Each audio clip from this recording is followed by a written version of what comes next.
La division du traitement de l'eau à la Ville de Québec, ça comporte 4 usines de traitement d'eau et 2 stations d'épuration d'eau usée. Fait que tout ça, ça nous amène à faire des manœuvres opérationnelles et d'entretien assez complexes à travers le réseau de la Ville. On a des longueurs assez importantes de tuyaux. 2300 km à l'eau potable, 3000 à l'eau usée. La lacune qu'on avait jusqu'à maintenant, c'est qu'on n'était pas capable de cadenasser de façon très sécuritaire différentes sections de ce réseau-là. Le système qui était utilisé avant l'invention du dispositif était que le travailleur arrivait, ouvrait un couvercle d'environ 6 pouces de diamètre, descendait une tige pour avoir accès à la vanne qui était une profondeur de 6 à 12 pieds environ, fermait la vanne, retirait sa tige et remettait le couvercle, le peinturait pour montrer que la vanne était fermée, mais ce n'était pas du cadenassage. La façon de se sécuriser avant était simplement un couvercle avec un outil, une barrure universelle, qui est un outil de mécanicien commun.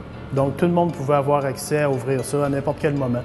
Si quelqu'un, par mégarde, active la vanne et nous envoie de l'eau pendant qu'on est dans le fond d'un espace clos, l'espace clos, il y a des espaces clos qui peuvent être jusqu'à 20-30 pieds de profond.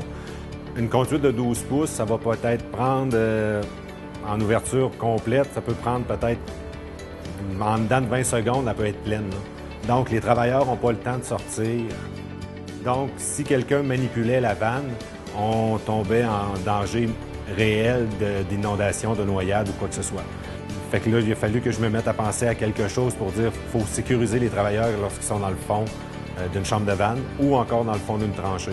Il m'est venu l'idée de penser à un système qu'on pouvait cadenasser, qui n'allait pas obstruer la voie publique parce que ces bouchons-là sont sur la voie publique, d'où l'idée d'aller mettre un système de serrage avec une pièce de caoutchouc qui vient se serrer dessus.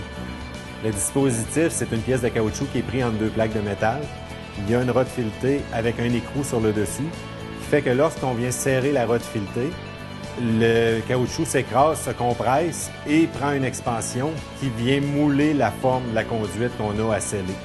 Par la suite, il y a un trou sur le dessus de la tige filetée qui fait qu'on peut mettre un cadenas qui va empêcher l'utilisation d'un outil pour dévisser le dispositif. Donc, le dispositif est cadenassé et ne peut être dévissé sans le retrait du cadenas. Et puis, de plus, on peut vraiment mettre les cadenas qui servent au département et les cadenas de l'employé. Puis même avec un tag d'identification qui dit le pourquoi et qui est responsable de ce verrouillage-là.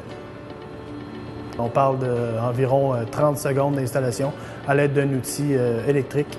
Donc, le couvercle est remis. Donc, c'est vraiment rapide et puis efficace et sécuritaire. Ça vient de la base, ça vient de nos employés. Puis 2, ça va peut-être permettre à d'autres d'utiliser cet outil-là puis de sécuriser le travail des employés. C'est de ça qu'on est le plus fiers, dans le fond.